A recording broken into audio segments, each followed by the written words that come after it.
Bom demais. Bom dia, igreja. Bom dia, que bom estarmos aqui. A gente segue firme na nossa maratona no livro de Atos, tá? Tem sido muito bom. Por quê, irmão? Porque eu não consigo escolher o tema, né? Então você tem que falar sobre o que está escrito. Eu queria, de repente, hoje trazer uma mensagem mais para cima, né? A gente veio aí de morte de Ananias e Safira, problema na igreja. Agora a gente vai falar sobre outra morte essa manhã. Você fica assim, meu irmão, o culto está pesado. Tá não, irmão. O culto está bom. Porque isso nos ensina a ser crente de verdade, amém? Isso ensina a gente a ser crente. Então hoje a gente vai falar sobre a morte de Estevão, né? O primeiro mártir da igreja. E você vai entender como isso é importante para a nossa vida cristã, para a nossa fé cristã. Como isso é importante a gente entender o que está acontecendo aqui e quais são os arquétipos, né, que Deus tem mostrado para a sua igreja. Quando eu falo em arquétipo, quer dizer modelo. Então, é impossível não começar Atos finalzinho do capítulo 6, indo para o capítulo 7, sem a gente aqui fazer um panorama da igreja como um todo, tá? Inclusive da nossa. E eu não queria, irmão, começar sendo assim, ácido, não entenda isso como indireta a qualquer outra igreja, porque todos nós somos falhos, mas que a gente possa entender o que está acontecendo, e a gente está inserido dentro dessa cultura, que a gente possa, sim, fazer uma crítica, mas que, acima de tudo, a gente possa crescer com ela.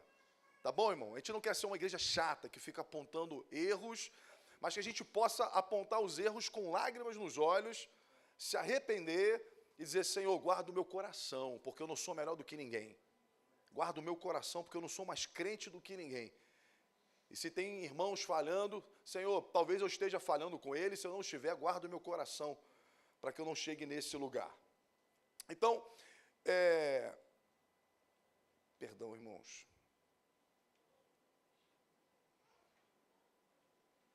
Aqui, isso. Uma vida santa. O Estevão me ensina sobre uma vida santa, o primeiro mártir. Imagina, irmão, um homem que morreu apedrejado. Nós vamos estudar essa história versículo por versículo, então preste bem atenção, que hoje nós vamos fazer bastante leitura da Bíblia. Agora, você imagina você morrer pelo fato de você não voltar atrás no que você falou. Irmãos, eu me coloco no lugar desse homem e falo, poxa, era só, imagina, eu olho para os meus 3 filhos, vou trazer a minha vida prática para hoje. Eu olho que eu tenho 3 filhos, eu tenho uma família, eu tenho, poxa, uma vida legal, eu moro num lugar legal, eu tenho, sabe, tantas coisas legais. E imagina que alguém fala o seguinte, se você não negar Jesus, você vai morrer aqui agora. E eu pensaria o seguinte, poxa, Jesus conhece o meu coração, eu poderia simplesmente botar algo para fora e falar, eu nego Jesus, depois eu me acerto com ele. Depois eu desenrolo com ele. Né? Falo, Jesus, você viu, né? Tinha uma arma na minha cabeça, eles iam me matar, eu acho que você me prefere vivo, então eu neguei o Senhor na frente das pessoas, mas na verdade você sabe que eu te amo. Né? Bem, não é esse, me parece, o modelo a qual Deus deu para a gente. E a gente tem visto ao longo da história pessoas que morreram, irmão, deram a sua vida, porque não negaram a verdade do Evangelho. Isso é muito poderoso. Isso me fala sobre uma vida santa. Santidade, irmão, não é performance. Eu sempre acreditei que santidade era uma performance. Pô, fulano tem uma vida santa. Por quê? Porque ele performa bem.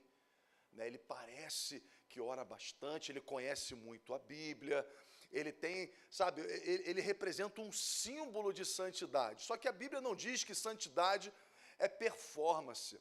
A santidade é uma decisão de viver para a glória de Deus. A palavra santo quer dizer separado. Então a gente se torna um povo separado, e a gente não é conhecido pelas nossas roupas, pela nossa maneira de falar.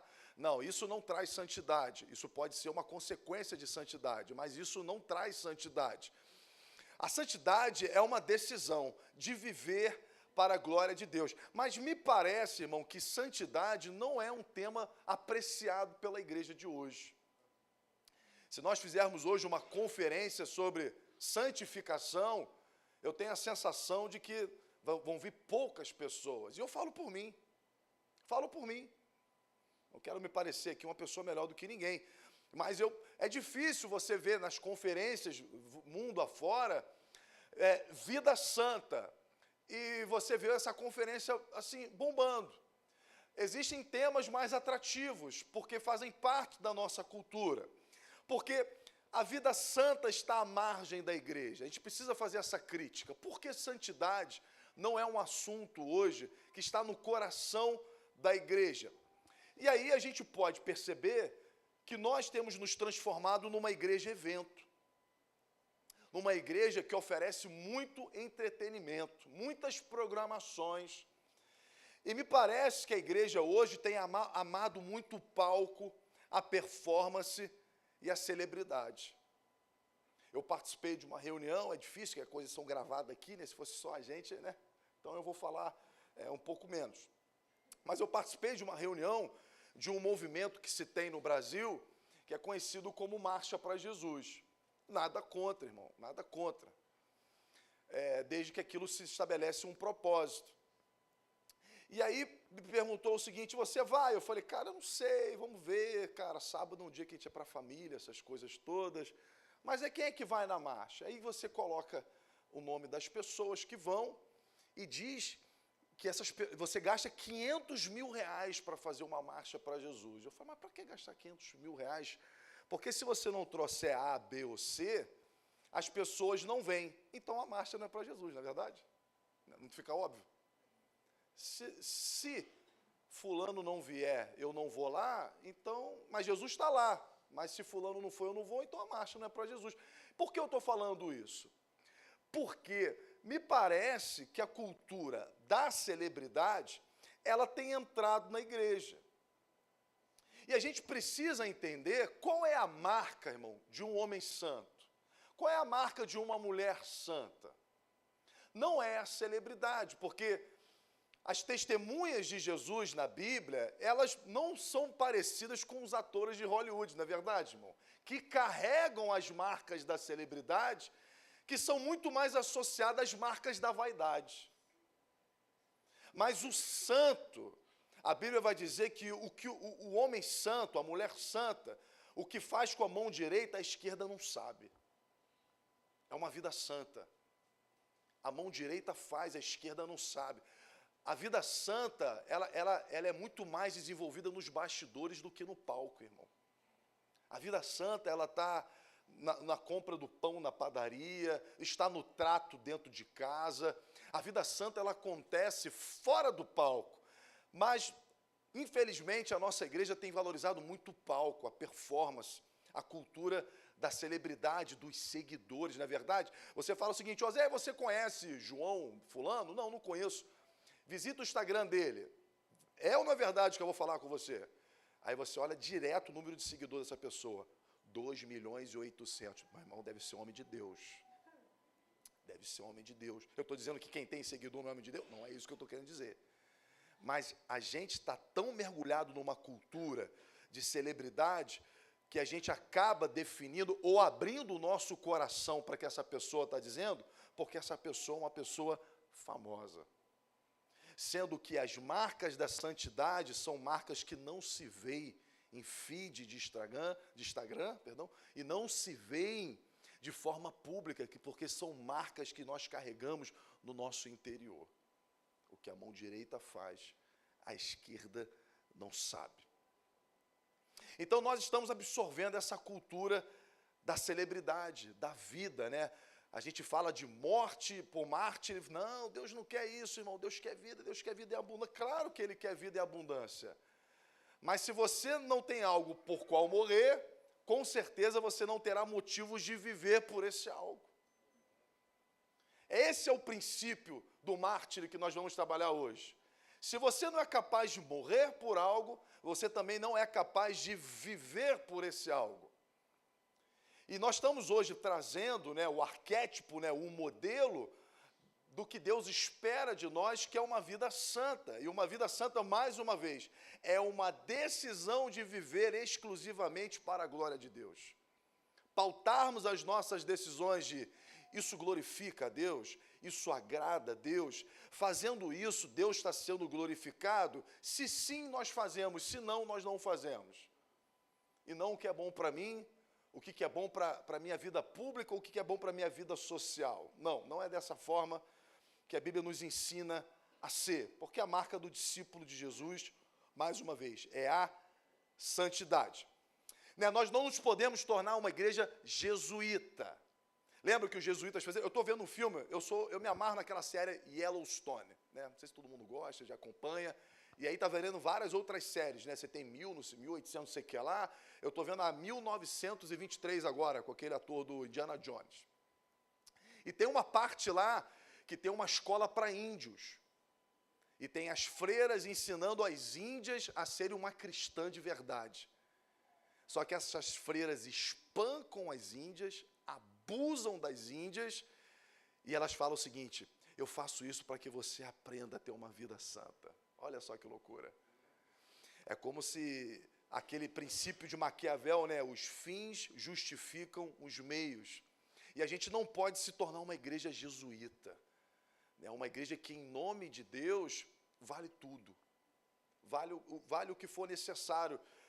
Porque a gente acha que Deus quer isso, né? Mas Deus não quer. O processo também faz parte da vontade de Deus, irmão. Aliás, Deus está muito mais nos processos. Porque o resultado é consequência de um processo. Os processos é onde Deus está, na formação. E a igreja jesuíta, ela esquece os processos e ela busca só o resultado. E para isso a gente vai ter que partir para a estética, irmão, não tem jeito. A gente vai ter que parecer ser o que o processo não foi capaz de construir. Atos capítulo 6, vamos falar aqui de quem é o Estevão. Tá? Quem é Estevão? Quem é esse homem? Nós vemos domingo passado que a igreja teve problemas. Tinha um grupo de judeus helênicos e um grupo de judeus de fala hebraica. E eles não estavam se ajudando entre si. E Estevão foi levantado para ser justamente esse homem que vai trazer justiça para a igreja. Ele é um homem cheio do Espírito Santo. Ele é conhecido como um homem cheio de valores. Tá? Ele provavelmente é um judeu em diáspora. O que é judeu em diáspora? Alguém que está fora de Jerusalém, nasceu fora de Jerusalém. Nasceu na cultura helênica. Ele é judeu, mas nasceu em outro lugar, então ele tem fala grega, ele nasceu numa outra cultura, embora fosse criado dentro da cultura judaica. Alguns vão dizer que talvez ele seja um prosélito. O que é um prosélito? Alguém que se converteu ao judaísmo. Mas é muito mais forte o posicionamento que ele é um judeu em diáspora, né? Alguém que está fora, né? Foi criado fora, nasceu fora, era um fugitivo, mas é judeu. Bem, você sabe, ele cuidava das viúvas, ele foi um dos primeiros diáconos, e ele também tinha autoridade na palavra, e Deus fazia sinais e maravilhas por ele, curas, coisas extraordinárias, mostrando que isso não era uma exclusividade dos apóstolos. Muitas pessoas defendem que a cura, os milagres eram uma exclusividade dos apóstolos. Não é. Tanto ele como Filipe também na Bíblia são citados como alguém que fazia sinais e maravilhas. Agora perceba que os sinais e maravilhas também nunca tiveram um fim em si mesmo. Estão sempre atrelados a alguém que prega a palavra. Por quê? Porque Deus faz sinais e maravilhas como confirmação da mensagem pregada. Então vamos fazer um culto de cura. Você não vê isso na Bíblia. Culto para cura. Por quê? Porque a gente prega o evangelho e a cura é um sinal de que a palavra pregada veio de Deus. Imagina, eu falo uma coisa, você também fala uma coisa, cada um fala o que quer, papagaio também fala. Mas eu falo, para você saber o que eu estou falando é de Deus, eu falo para um cego assim, ó, pode enxergar. Isso é um testemunho de que Deus está comigo. Então, você pode ver que os apóstolos faziam sinais, não porque a cura é um direito, mas a cura, ela na verdade, ela se estabelece quando a palavra de Deus é pregada, confirmando que a palavra veio de Deus. Esse é o propósito da cura, é um sinal de que a palavra veio de Deus. Vamos para o texto, Atos capítulo 6, se você quiser acompanhar. Contudo, levantou-se oposição dos membros da chamada Sinagoga dos Libertos, dos judeus de Cirene, de Alexandria, bem como das províncias da Cilícia e da Ásia. Esses homens começaram a discutir com Estevão, mas não podiam resistir à sabedoria e ao espírito que com ele estava. Bem, o que é a sinagoga dos libertos? É a sinagoga dos judeus em diásporas. Acho que o imperador nessa época é Pompeu. Se você for ver, Roma fez vários escravos e um deles do povo judeu. E por um tempo eles foram libertos, esses escravos voltaram para Jerusalém e fizeram a sua sinagoga justamente de um grupo de pessoas que eram escravos e foram libertos. O nome dessa sinagoga era Sinagoga dos Libertos. Tá? Em Jerusalém, nessa época, tinha mais de 500 sinagogas. Bastava 10 homens, irmão, para você abrir uma sinagoga, que era o estudo da Torá. Então subornaram alguns homens para dizerem: ouvimos Estevão falar blasfêmias contra Moisés e contra Deus. Com isso agitaram o povo, os líderes religiosos e os mestres da lei. E prendendo Estevão, levaram-no ao sinédrio. E ali apresentaram falsas testemunhas que diziam: este homem não para de falar contra este lugar, o templo, e contra a lei. Existe uma arma que é muito usada hoje, uma arma política, e que está na Bíblia desde Êxodo. Quando você não consegue vencer alguém nas ideias, o que você vai fazer? Você vai manchar o caráter dessa pessoa. O argumento ad hominem, é uma arma política, que foi discutida desde a antiguidade por Aristóteles, e que está na Bíblia como algo que Deus odeia, irmão, que é o falso testemunho. Êxodo capítulo 20, 16, não dirás falso testemunho contra o teu irmão. Agora você imagina, irmão, nós estamos dentro de um ambiente que é sinagoga, onde homens, ele está discutindo com mestres da lei, homens que conhecem Êxodo 20, 16, onde o próprio Deus diz: não façam falso testemunho sobre a vida de alguém. Esses homens que ensinam a lei estão subornando pessoas para falar contra o Estevão. Isso aqui mostra o caos, irmão, da religião. O caos, irmão, que estava acontecendo naquele tempo.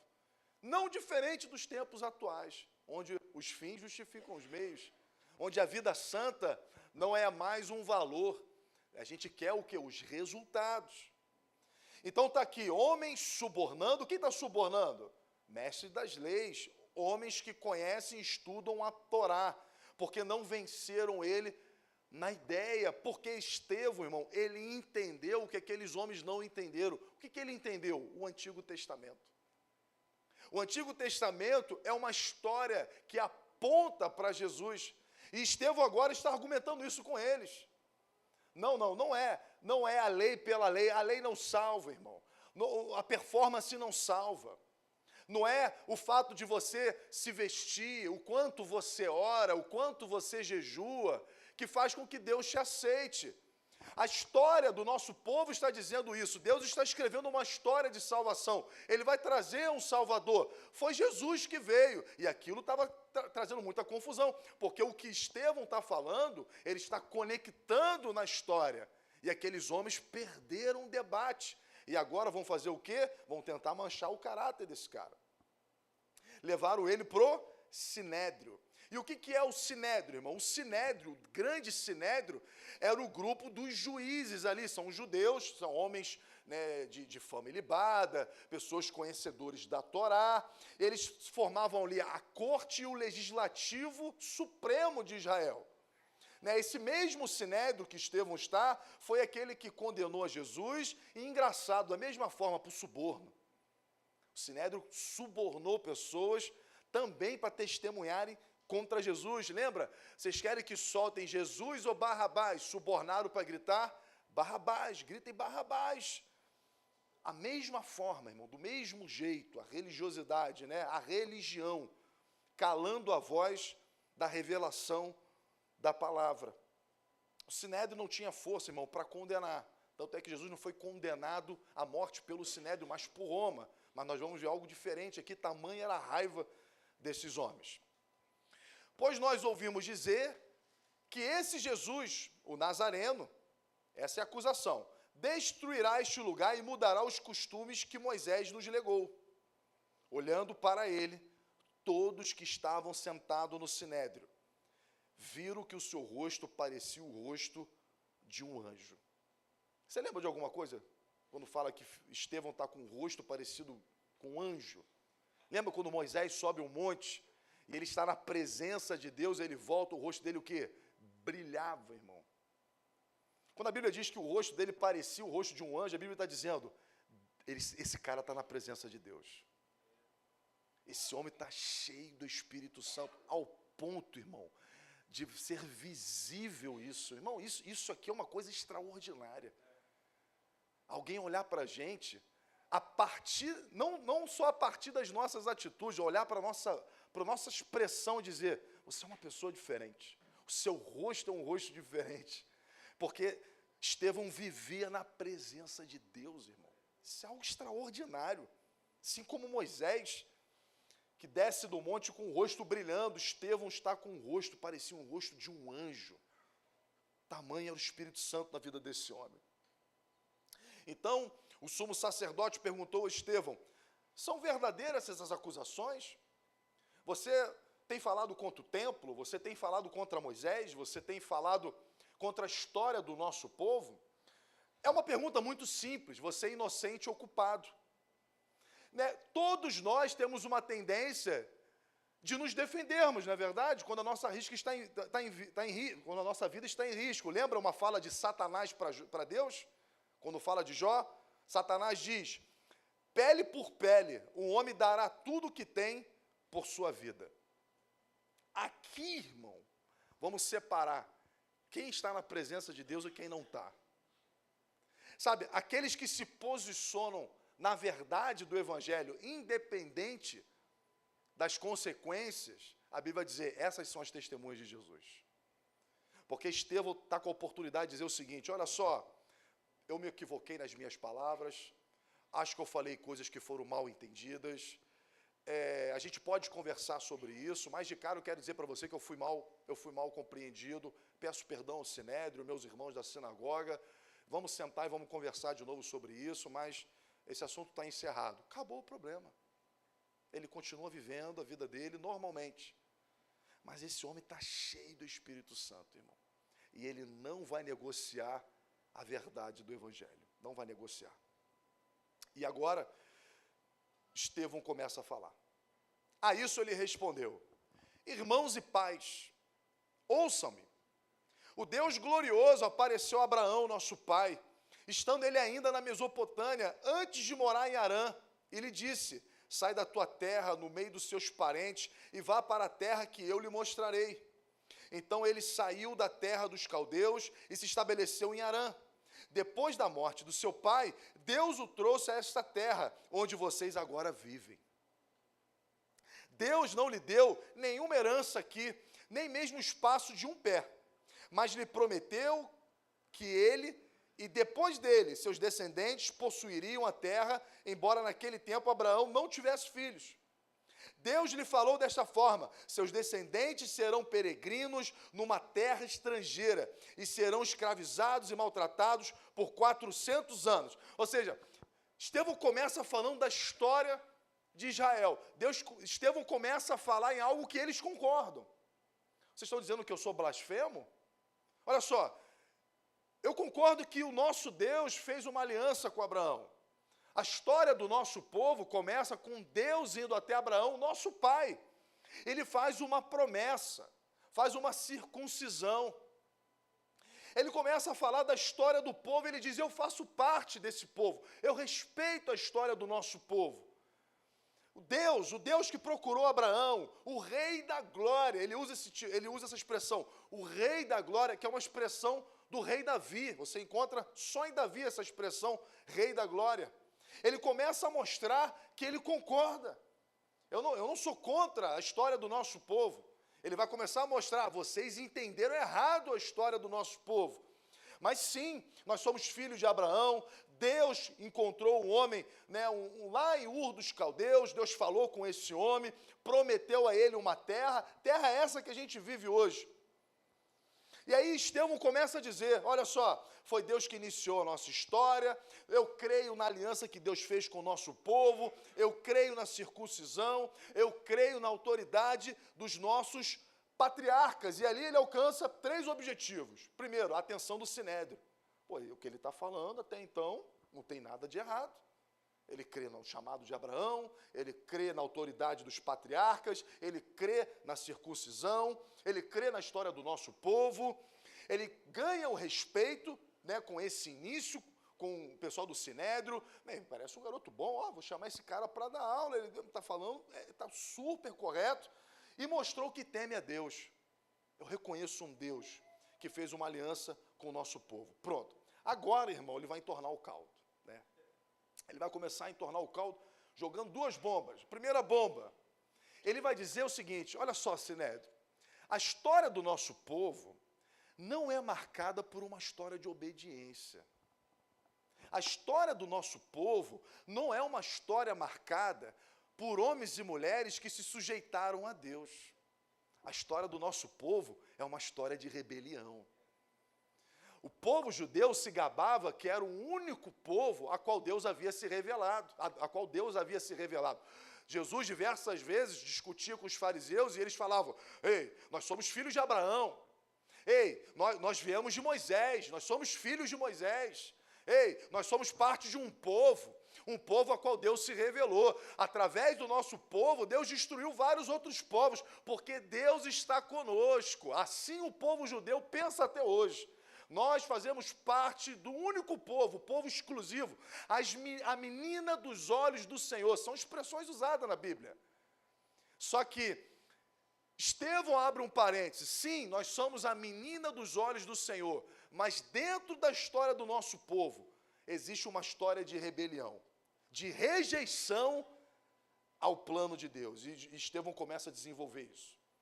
Mais tarde, Isaac gerou Jacó, e esses 12 patriarcas. Os patriarcas, tendo inveja de José, venderam-no como escravo para o Egito, mas Deus estava com ele. Ou seja, o nosso povo lá atrás, né, Jacó teve 12 filhos, que são as 12 tribos de Israel, eles tiveram inveja do irmão dele, chamado José, o venderam como escravo. Rejeitaram José, só que Deus estava com José, não estava com os outros 11. Esse José, né, mas Deus estava com ele, e o libertou de todas as suas tribulações, dando a José favor e sabedoria diante do faraó, rei do Egito. Este o tornou governador do Egito e de todo o seu palácio. Depois houve fome em todo o Egito, em toda Canaã, trazendo consigo grande sofrimento, e os nossos antepassados não encontravam alimento. Ouvindo que havia trigo no Egito, Jacó enviou nossos antepassados em sua primeira viagem. Na segunda viagem deles, José fez-se reconhecer por seus irmãos, e o faraó pôde conhecer a família de José. Irmão, esse Estevão está falando com homens que conhecem a palavra. Ele não é como Paulo, que prega Deus a partir da criação do mundo. Estevão está falando com membros do Sinédrio, são PhD em Antigo Testamento. Cada palavra aqui tem significado profundo. E Estevão começa a dizer, olha só, em Abraão foi tudo lindo, né, Deus foi cumprindo a promessa, mas o problema começa com os filhos de Jacó. Por quê? Porque Deus escolhe um e os 11 rejeitam. Deus começa a levantar um homem para cumprir a sua vontade. E dentro do povo de Deus existe rejeição a quem Deus levanta. Só que esse a qual foi rejeitado pelo povo de Deus é justamente esse que Deus levanta como Salvador. José foi rejeitado, mas foi através de José que ele alimentou todo o povo de Deus. E ele começa a construir ali o quê?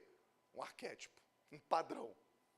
O nosso povo, o povo de Deus, tem um histórico de rejeitar a quem Deus levanta. Foi assim com José. Deus levanta José, o povo rejeita. E olha que tem uma profecia aqui, escondida no texto. Sabe qual é? Na primeira vez, os irmãos de José não o reconheceram. Só reconheceram o quê? Na segunda vez. Na primeira vez não reconheceram Cristo. mas na segunda vão reconhecer. Pode ter certeza. Vão reconhecê-lo. É uma profecia aqui implícita. Esse homem está cheio do Espírito Santo. Está cheio do Espírito Santo. Não reconheceram na primeira vez, ele foi rejeitado, mas na segunda com certeza vão reconhecer. Vão reconhecer. Agora rejeitaram José, agora vão rejeitar quem? Vão rejeitar Moisés. Naquele tempo nasceu Moisés, que era um menino extraordinário. Por 3 meses ele foi criado na casa de seu pai. Quando foi abandonado, a filha de Faraó o tomou e o criou como seu próprio filho. Moisés foi educado em toda a sabedoria dos egípcios e veio a ser poderoso em palavras e obras. Ao completar 40 anos, Moisés decidiu visitar os seus irmãos israelitas. Ao ver um deles sendo maltratado por um egípcio, saiu em defesa do oprimido e o vingou, matando o egípcio. Ele pensava que seus irmãos compreenderiam que Deus o estava usando para salvá-los. Mas o que aconteceu? Eles não compreenderam. Mais uma vez, Deus levanta um Salvador e o povo vai o quê? Vai rejeitar. Vai rejeitar. No dia seguinte, Moisés dirigiu-se a 2 israelitas que estavam brigando e tentou reconciliá-los, dizendo: homens, vocês são irmãos, por que ferem um ao outro? Mas o homem que maltratava o outro empurrou Moisés, dizendo: quem nomeou líder e juiz sobre nós? Quem é você, Moisés? Não, mas Moisés é um homem levantado por Deus. Olha a história, ele foi poupado. Deus o colocou dentro do palácio. Ele é um dos nossos. Mas o povo está o rejeitando. Não, quem é você? Quem te nomeou? Você para mim não é coisa nenhuma. Quem é você para julgar sobre nós? De fato, tendo visto a opressão sobre o meu povo no Egito, eu dei uma saltada aqui nos versículos, Moisés já está no deserto, já está lá cuidando das ovelhas do sogro dele, aí eu entro aqui nesse versículo. Ouvi seus gemidos e desci para livrá-los. Vem agora e eu o enviarei de volta ao Egito. Deus visita Moisés na sarça e o manda de volta para o Egito. Estevão está dizendo: este é o mesmo Moisés que tinham rejeitado. Com estas palavras, quem o nomeou líder e juiz? Ele foi enviado pelo próprio Deus para ser líder e libertador deles, por meio do anjo que lhe tinha aparecido na sarça. Ele os tirou de lá, fazendo maravilhas e sinais no Egito, no Mar Vermelho e no deserto durante 40 anos. Este é aquele Moisés que disse aos israelitas: Deus levantará dentre seus irmãos um profeta como eu. Então, Estevão mais uma vez fala para os homens PhD no Antigo Testamento. Rejeitaram José, Deus levanta José, rejeitaram, mas Deus era com José. Deus levanta Moisés, o que faz? O povo rejeita Moisés, mas Deus estava com Moisés. Né? E o próprio Moisés disse que mais na frente Deus levantaria um profeta como ele. Como ele o quê? Alguém rejeitado pelo povo. Alguém rejeitado, porque Jesus não veio legislar, irmão. Moisés é conhecido como um grande legislador, mas Jesus não veio legislar. Jesus veio salvar, porque essa também foi a missão de Moisés, veio como um salvador. Então, na cultura judaica, o que Estevão está dizendo, vocês veem Moisés como um grande legislador, mas na verdade Moisés é um símbolo de salvador, e Deus vai levantar outro semelhante a ele, o quê? Um salvador. E sabe o que vai acontecer? Vocês vão rejeitar, porque esse é o padrão do nosso povo. Está sempre rejeitando quem Deus levanta. Ele estava na congregação no deserto, com o anjo que ele falava no Monte Sinai, e com os nossos antepassados, e recebeu palavras vivas para transmiti-las a nós. Mas nossos antepassados se recusaram a obedecer-lhe. Pelo contrário, rejeitaram-no. Em seus corações voltaram para o Egito. Disseram a Arão: faça para nós deuses que nos conduza, pois esse Moisés que nos tirou do Egito, não sabemos o que aconteceu. Você conhece? O povo saiu do Egito, Moisés sobe ao monte e fica 40 dias, meu irmão, desaparecido. O povo não apenas rejeita a ordem de Moisés, mas também rejeita o próprio Deus, fazendo um bezerro de ouro. E aqui ele está dizendo o seguinte: o nosso povo não apenas rejeita os líderes que Deus levanta, o nosso povo é marcado também como rejeição ao próprio Deus, fazendo idolatrias, querendo voltar para o lugar onde Deus os libertou. Naquela ocasião, fizeram um ídolo de forma de bezerro, trouxeram-lhe sacrifícios e fizeram uma celebração em honra aos que suas mãos tinham feito, mas Deus afastou-se deles e o entregou à adoração dos astros. Conforme o que foi escrito no livro dos profetas, foi a mim que vocês apresentaram sacrifícios e ofertas durante os 40 anos no deserto, ó nação de Israel. Então, Jeff está dizendo, olha só, a história do nosso povo, grande sinédrio, é uma história de rejeição a quem Deus se levanta, é uma história de rejeição ao próprio Deus, porque nós fizemos o bezerro de ouro, os nossos antepassados foram idólatras, os nossos antepassados mataram profetas, se curvaram a Baal, e ele vai demonstrando, nós não somos apenas o povo exclusivo de Deus, nós somos um povo em rebelião contra Deus o tempo todo. Ao invés disso, levantaram o santuário de Moloque e a estrela do seu Deus, Refinã, ídolos que vocês fizeram para adorar. Portanto, eu os enviarei para o exílio, para além da Babilônia. No deserto, os nossos antepassados tinham um tabernáculo da aliança, que fora feito segundo a ordem de Deus a Moisés, de acordo com o modelo que tinha visto. Olha só, você está dizendo que eu profanei o templo? Nosso povo está profanando há muito tempo, a gente já fez santuário para Moloque. A gente já foi exilado, porque Deus expulsou a gente da terra, porque a gente profanou o templo a vida toda. O nosso povo é um povo idólatra, é um povo de dura cerviz, é um povo que não compreende o que Deus está falando. Essa é a história do nosso povo. Esse tabernáculo permaneceu na terra até a época de Davi, que encontrou graça diante de Deus e pediu que lhe permitisse providenciar uma habitação para o Deus de Jacó, mas foi Salomão que construiu a casa. Todavia, olha só esse detalhe, o Altíssimo não habita em casas feitas por homens. Eu profanei o templo? Deus não habita em templo? Eu estou falando mal contra isso aqui é um prédio. Está escrito, irmão, Deus não habita em templos feitos por mãos humanas. Isso aqui é um espaço para a gente se reunir. Nós nos curvamos diante de outros deuses, nós pecamos, nós fazemos um monte de coisa, e você está dizendo que eu profanei o templo, eu falei mal contra o templo. A história do nosso povo está profanando o templo há muito tempo. Os líderes religiosos estão profanando o templo há muito tempo. Inclusive, nessa época, o Sinédrio tinha 2 sumos sacerdotes, sabe por quê? A história bíblica vai dizer que só existe um sumo sacerdote, mas no tempo de Jesus haviam 2, Anás e Caifás, sabe por quê? Porque virou posição política. Virou posição política dentro do templo. Ele está dizendo, eu profanei o templo? Eu? Deus não habita em lugar onde homens constroem. Deus não está nesse lugar. Agora vem a bomba atômica, irmão, a segunda bomba. Aquela que você fala o seguinte, não tinha necessidade de falar isso, irmão. Falou demais, né? Não falou não. Aí ele vai dizer isso o quê? Povo rebelde, obstinado de coração e de ouvidos. Ele está falando para o Sinédrio isso, hein? Vocês são iguais aos seus antepassados.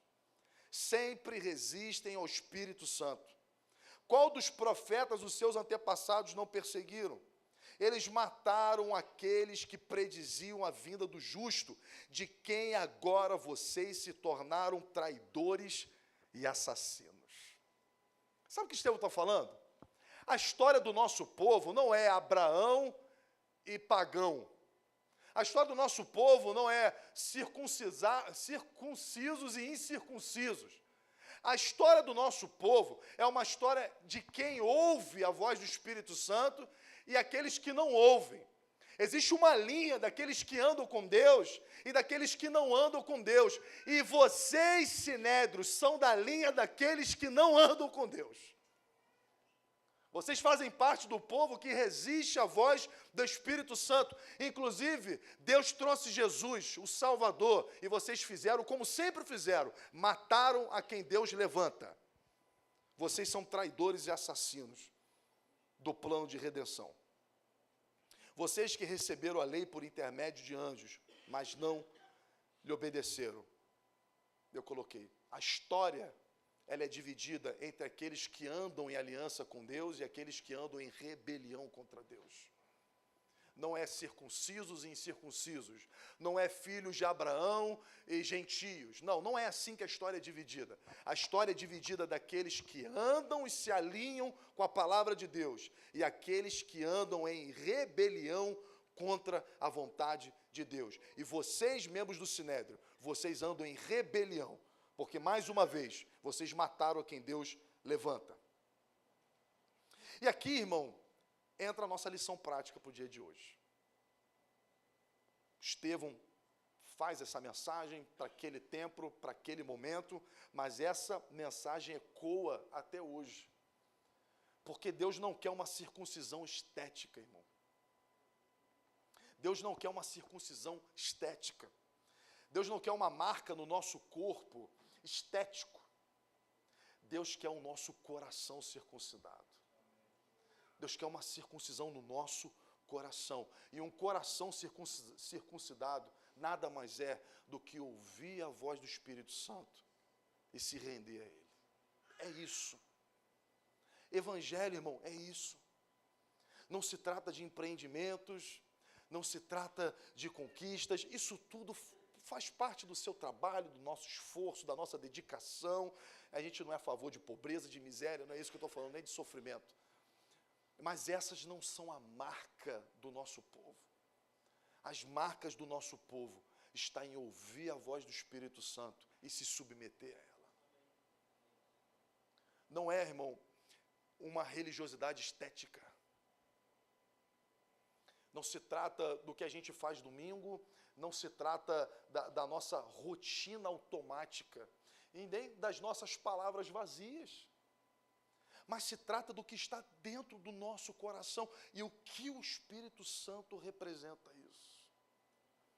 Eu lembro de uma vez que eu estava num momento muito difícil da minha vida, agindo por conta própria, fazendo lambança atrás de lambança. E aí Deus, na sua infinita graça e misericórdia, levanta uma pessoa para falar, porque eu creio ainda que Deus levanta pessoas para falar com a gente. Eu creio. Com muito respeito e com muito cuidado, não é ficar buscando, vou lá, fulano, não. Deus, quando quer falar contigo, Ele te acha, irmão. Pode ter certeza. Você não precisa nem sentar no primeiro banco dos cultos dos Revelations, né? Ele te acha, Ele te encontra, irmão. Você está lá, o irmão está aqui, irmão, tem um cara chamado fulano lá no banheiro, lá, manda aqui, Deus quer falar com ele. Deus não achou Davi, lá nas malhadas? Estava lá, os irmãos dele, tudo lá. Não é esses aqui não, irmão, não é esse aqui não. Deus quer falar com o que está lá escondido, traz para cá. Deus acha a gente, irmão. E Deus me achou numa situação muito difícil. E sabe o que Deus falou comigo através do homem? O homem não sabia nada da minha vida, sabia nada. Ele falou o seguinte assim, Deus está mandando você calar sua boca. Você ficar em silêncio. Você está falando coisas que o Espírito Santo está mandando você falar. Aquilo para mim já foi o suficiente, irmão, já entendi. Tem muita voz falando comigo, eu não estou sabendo qual é a voz do Espírito Santo. Tem muita voz na nossa cabeça, irmão. Vai, faz, vai embora. Esse dia eu recebi a ligação de um amigo meu. Eu fico acompanhando, aconselhando. Né? Casou de qualquer maneira, fez tudo de qualquer maneira, agora descobriu que é casamento, quer sair fora. Né? Eu falei, não, agora tu vai ficar, agora tu vai ser homem para bancar esse negócio aí, rapaz. Né? Pastor, ela me ligou, me chamou de moleque, um monte de coisa, não sei o que lá. Se ela falar que vai embora, eu vou dizer que está tudo bem. Mas Jesus não fazia isso, não. Né? Jesus está mandando você ir lá, se reconciliar, pedir perdão. Né? Mas eu não estou com vontade de fazer isso, mas a gente não faz o que tem vontade, irmão. Nós somos prisioneiros da voz do Espírito Santo. A pergunta não é o que o meu coração quer, porque se a gente ouvir o nosso coração, irmão, a gente vai botar os pés pelas mãos. A pergunta é, o que Deus está falando hoje e que eu ainda não estou entendendo? O que o Espírito Santo está falando nessa situação hoje da sua vida, irmão, e que você ainda não entendeu? E tem um monte de voz falando com você, vai, faz, vai embora, fica, assina, não assina, pega, não faz, e o Espírito Santo está falando assim, sou eu que tenho a resposta. E o Estevão está dizendo, você, Sinédrio, decidiram ouvir uma outra voz, que não é a voz do Espírito Santo, porque a circuncisão das suas partes íntimas não revela a circuncisão do coração. O que aconteceu? Óbvio. Ouvindo isso, ficaram furiosos e rangiam os dentes contra ele. Mas Estevão estava cheio do Espírito Santo. Levantou os olhos para o céu e viu, meu irmão, o céu se descortinou, irmão, para esse homem. Esse homem ainda está vivo, não está morto, não. O céu se descortinou. Esse homem viu Jesus de pé, à direita de Deus.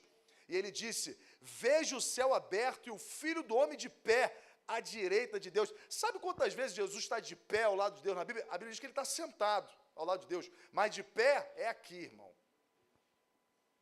Aqui vamos se explicar que existe uma cena de julgamento, concorda? Ele é o réu. De um lado você tem a acusação, que é o sinédrio. Cadê o advogado de defesa desse homem, irmão? Está lá em cima de pé, irmão. Dizendo, esses homens vão te condenar, mas aqui em cima eu te recebo de pé, irmão. Isso aqui é lindo demais, irmão. Jesus, o nosso advogado. Ele não está sentado porque quem está sentado, ele vai estar sentado para julgar um dia todas as coisas. Mas aqui, Jesus está de pé, é o nosso advogado de defesa. Veja o céu aberto, o Filho do Homem de pé, à direita de Deus. Mas o que aconteceu? Esse homem está cheio de Espírito Santo, ele está falando. Sabe o que o sinédrio vai fazer? Eles taparam os ouvidos. E gritando, igual criança, né? Não quero ouvir, não quero ouvir. Eles taparam os ouvidos, gritando bem alto, lançaram-se todos juntos contra ele, arrastaram-no para fora da cidade e começaram a apedrejá-lo. As testemunhas deixaram seus mantos aos pés de um jovem chamado Saulo. Aqui entra Saulo na história. Enquanto apedrejava Estevão, este orava, Senhor Jesus, recebe o meu espírito, ainda pede perdão por aqueles que o apedrejaram. Semelhante a quem? Semelhante a Jesus. Irmãos, um homem cheio do Espírito, uma vida cheia do Espírito Santo faz o que Jesus faz. Jesus sendo cravado na cruz, o que ele faz? Ele fala, Pai, receba o meu espírito, Pai, perdoa porque não sabe o que faz. Estevão, cheio do Espírito Santo, Pai, eu entrego o teu espírito, Pai, perdoa porque ele não sabe o que faz.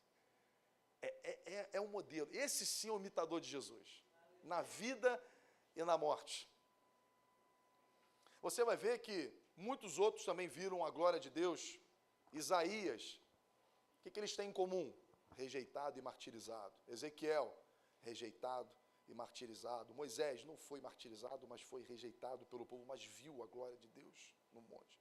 João, rejeitado e martirizado. Me parece que esse é um padrão, não é verdade? A gente não busca aceitação nesse mundo. O que eu tenho que fazer para ser aceito para este mundo? O que você tem que fazer? Você não tem que fazer nada, você tem que ser rejeitado por este mundo. A mensagem que nós carregamos, o Charles Spurgeon fala isso. Como você espera ser aceito por um mundo que matou o nosso mestre? Como é que você pode esperar a aceitação de uma cultura que matou o nosso mestre? Como a gente pode esperar a aceitação da religião, se a religião mata, há anos e anos vem matando? E sabe o que eu aprendo nesse texto aqui? A religião não precisa de Deus, irmão. A religião precisa de um templo, de rituais e de lideranças religiosas. É isso que a religião precisa. De líderes, templo e rituais. Deus não está nessas coisas, irmão. A autoridade que eu tenho hoje aqui é uma autoridade da Escritura e nada mais.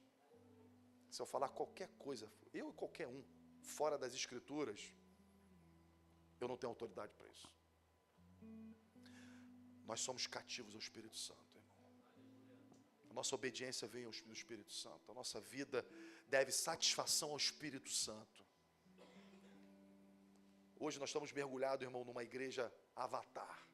Uma igreja que quer ser aceita nas redes sociais. Quer ser aceita de forma pública. E a Bíblia vem mostrada há tempos. Vocês não serão aceitos. Porque a mensagem que nós carregamos é uma mensagem de amor. Quem vai aceitar a nossa mensagem, sabe quem é? São os perdidos. Os ladrões, as prostitutas, aqueles que falam o seguinte, Senhor, eu sou pecador, esses aceitam a mensagem. Mas aqueles que se acham, aqueles que estão enquadrados em algum círculo religioso, esses vão rejeitar, porque eles acreditam mais na sua performance do que na obra do Salvador. Na obra do Salvador.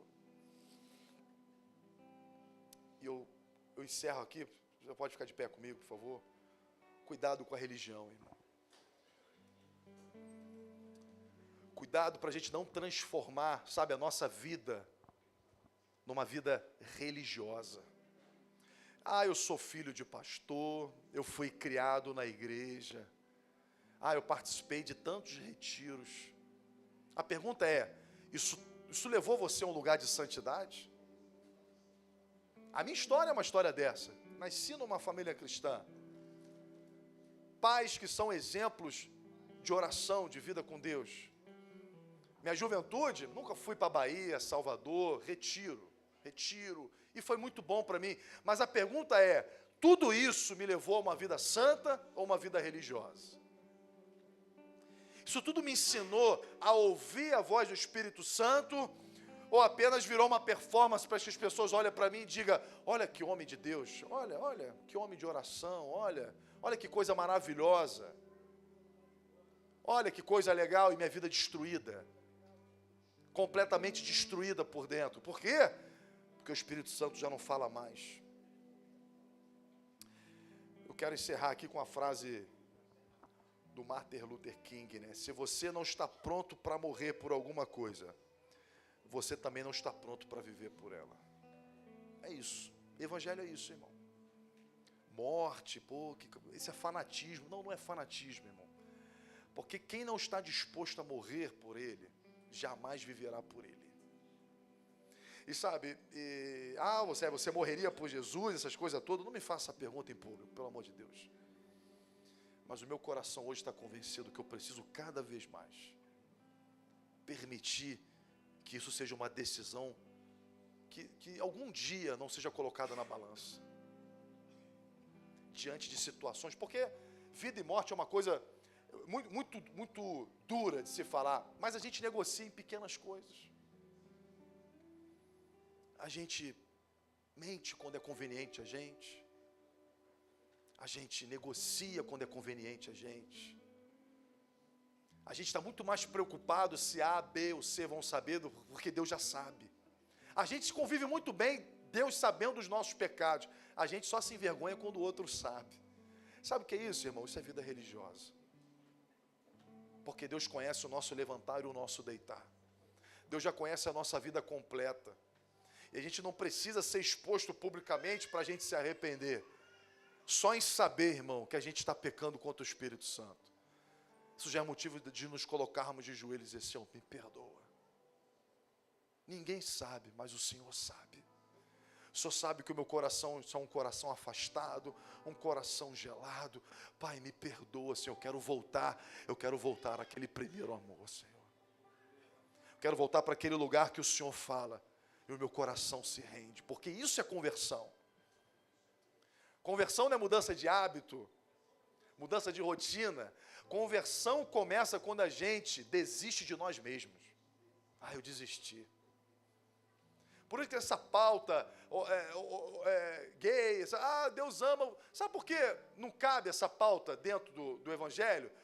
Porque quem é o gay? O gay é aquele que ama as suas paixões, assim como eu tenho as minhas.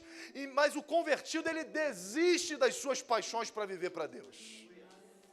Não é um Deus que assume as minhas paixões, mas é um Deus que me fortalece a morrer para as minhas paixões. E dizer, eu quero viver para Ti, com exclusividade para Ti. Vem todo mundo que é guiado pelas suas paixões, vem. Mas quando você vier, você vai deixar elas aqui no altar. Nós vamos morrer para elas e viver para Deus. Não é um evangelho, é um evangelho de amor, é amor. Mas é um amor que transforma. É um amor que não permite que a gente viva para nós mesmos. Porque viver para nós mesmos, irmão, é destruição. Olha para trás e veja o quanto as suas paixões te levaram à ruína, te levaram à destruição. Abracemos hoje a verdade que liberta. Cristo, a verdade que liberta. Vamos cantar um hino? Tá bem? Vamos louvar o Senhor, depois a gente ora.